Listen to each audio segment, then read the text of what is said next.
साली तनी सुनावा सुन तो बबू हो। अरे बड़ा मोह ढेर दिन के बाद बोला बना सुनाओ बबू तो लो बाबा सुना लगावा तनी सुपर सॉन्ग। बात बात पर हमके देवे गाली रे, बात बात पर हमके देवे गाली रे, तो हमरे भैया के साली बड़ा भाव खाली रे, हमरे भैया के साली बड़ा भाव खाली रे, हमरे भैया के साली बड़ा भाव खाली रे।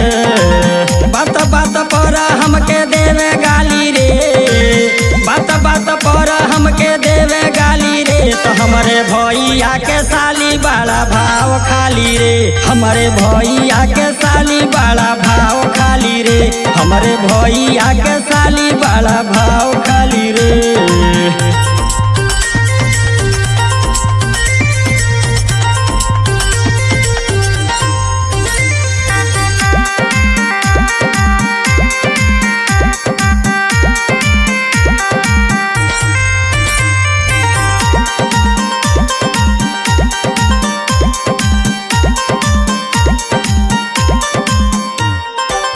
कातिल नयनवा बा कमरिया कमानी, हाय रे जवानी तोर गजबे कहानी, हाय रे जवानी तोहर गजबे कहानी, हाय रे जवानी तोहर गजबे कहानी। कातिल नयनवा बा कमरिया कमानी, हाय रे जवानी तोर गजबे कहानी। लागेला मुस्की होई मार डाली रे, लागेला मुस्की होई मार डाली रे, तो हमरे भैया के साली बड़ा भाव खाली रे, तो हमरे भैया के साली बड़ा भाव खाली रे, हमरे भैया के साली बड़ा भाव खाली रे।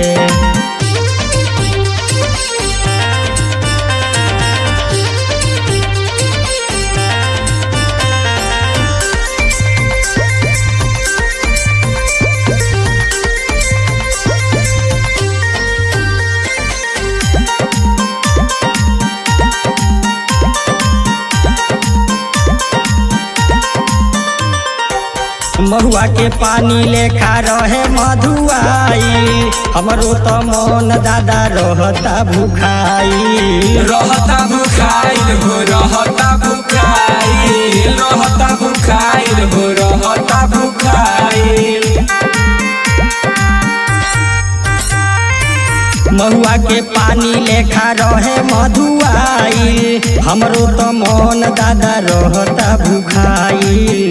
खाई न खियाई अचार डाली रे, खाई न खियाई अचार डाली रे, तो हमरे भैया के साली बड़ा भाव खाली रे, हमरे भैया के साली बड़ा भाव खाली रे, हमरे भैया के साली बड़ा भाव खाली रे।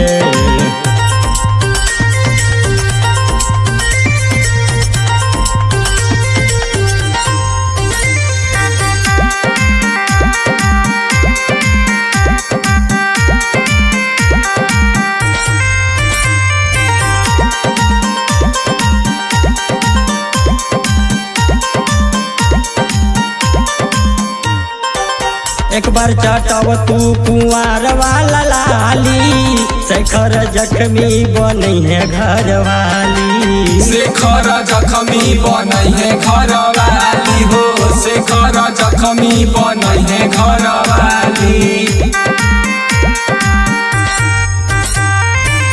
एक बार चटव तू कुंवर वाला लाली, शेखर जख्मी बनी है घर वाली। आइटम बमई हमार वाली रे, आइटम बमई हमार वाली रे, तो हमरे भैया के साली बड़ा भाव खाली रे, हमरे भैया के साली बड़ा भाव खाली रे, हमरे भैया के साली बड़ा भाव खाली रे।